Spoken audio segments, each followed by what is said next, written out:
আসসালামু আলাইকুম। প্রিয় দেশবাসীরা, কেমন আছেন? জানি ভালো নেই, আমিও ভালো নেই। মর্মান্তিক যে দুর্ঘটনা ঘটে গেল, আসলেই এটা কি বলবো বুঝি না।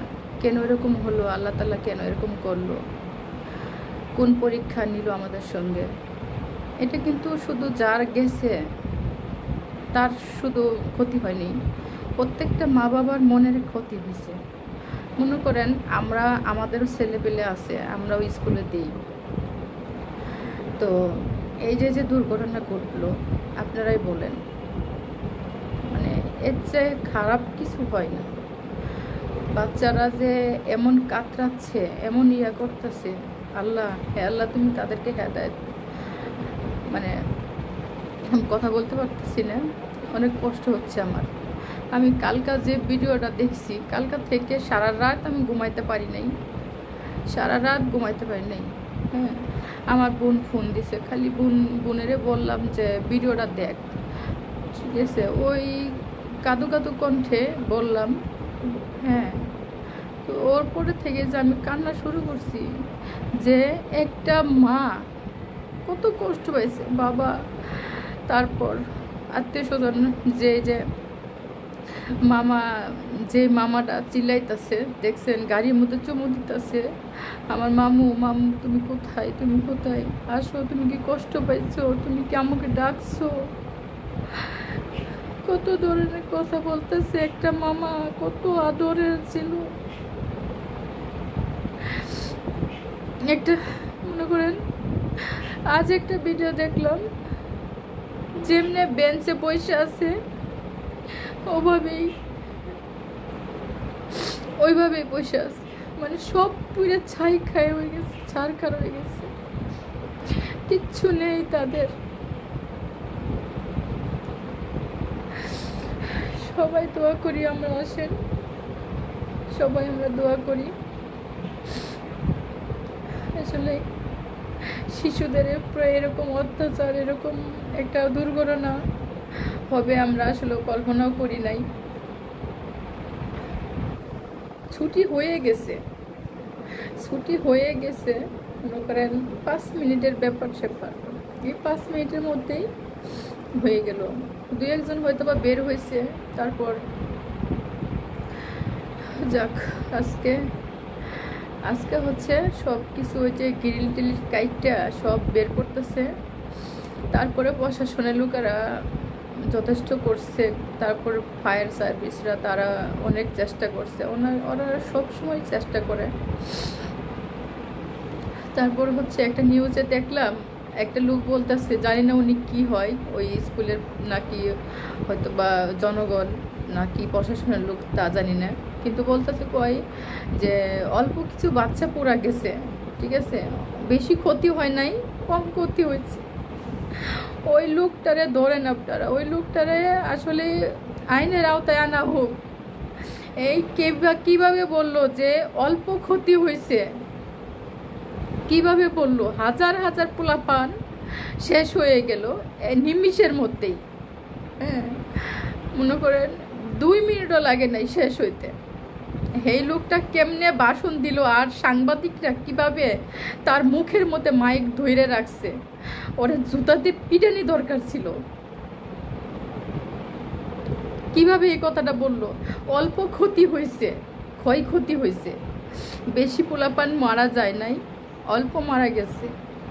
ওই মানে কি বলবো, বলার ভাষা নেই।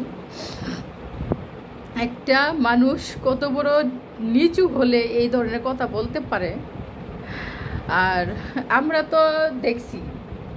দেখছি কিভাবে কি হয়েছে, মানে কতগুলো পোলাপান যে বের হয়েছে, পুইরে হাইটা যাইতেছে, আপনারা একবার বুঝছেন, হাইটা যাইতেছে।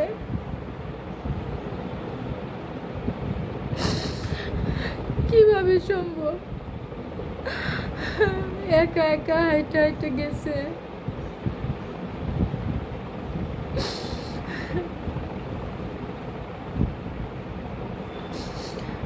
অনেক খারাপ হয়েছে তাদের সঙ্গে, অনেক খারাপ হয়েছে।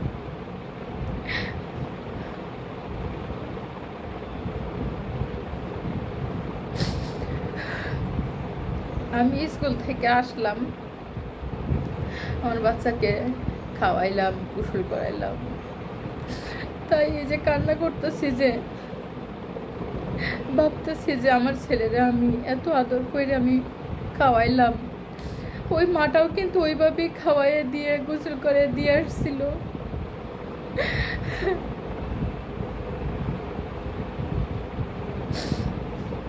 এই যে স্ক্রিনে দেওয়া যে ছবিটা, এই একটু একবার দেখেন, একবার দেখেন, একটু অনুভূতিটা নেন। মৃত্যুর কি স্বাদ, কি অবস্থা।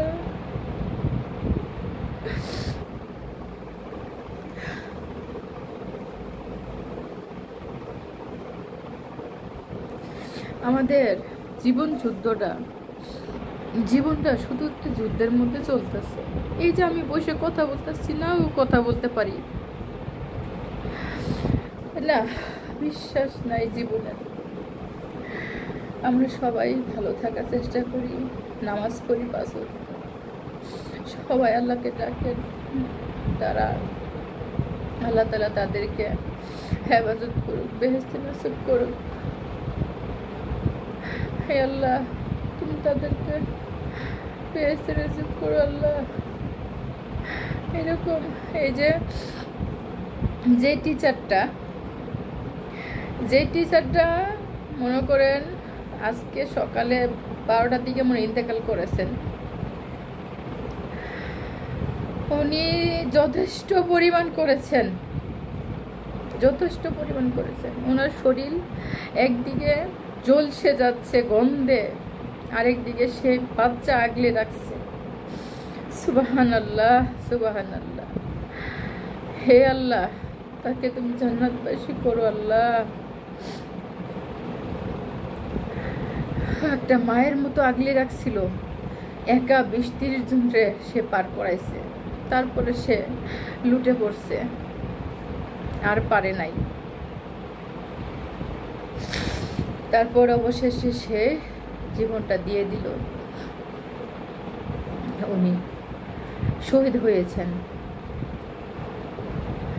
হায়রে আমাদের বাংলাদেশ, কি হচ্ছে এগুলো।